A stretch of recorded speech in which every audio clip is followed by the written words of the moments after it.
യുഎഇക്ക് നേരെ 20ാം ദിവസത്തിലും ഇറാനിൽ നിന്നും ആക്രമണ ശ്രമം. ഇന്ന് 22 ആക്രമണ ശ്രമങ്ങളാണ് ഉണ്ടായത്. 7 ബാലിസ്റ്റിക് മിസൈലുകളും 15 ഡ്രോണുകളും ഇറാനിൽ നിന്ന് യുഎഇക്ക് നേരെ പ്രയോഗിച്ചു.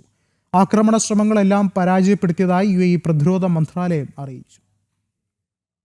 യുഎഇ ഇന്ന് ഇറാനിൽ നിന്നുള്ള 7 ബാലിസ്റ്റിക് മിസൈലുകളും 15 ഡ്രോണുകളും തടഞ്ഞെന്ന് പ്രതിരോധ മന്ത്രാലയം വ്യക്തമാക്കി. അതേസമയം രാജ്യത്ത് അപകടങ്ങളൊന്നും റിപ്പോർട്ട് ചെയ്തിട്ടില്ല.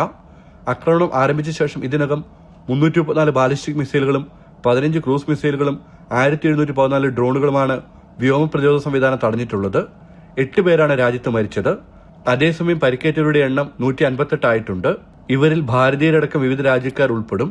രാജ്യത്തിന്റെ സുരക്ഷയും പരമാധികാരവും സംരക്ഷിക്കുന്നതിന് ഏത് ഭീഷണിയെ നേരിടാൻ തങ്ങൾ സജ്ജമാണെന്ന് യുഎഇ പ്രതിരോധ മന്ത്രാലയം പ്രസ്താവനയിൽ വ്യക്തമാക്കി. രാജ്യത്തിന്റെ സുരക്ഷാ ക്രമീകരണങ്ങൾ അതീവ ജാഗ്രതയോടെ തുടരുകയാണ്. ജനം, ദുബായ്.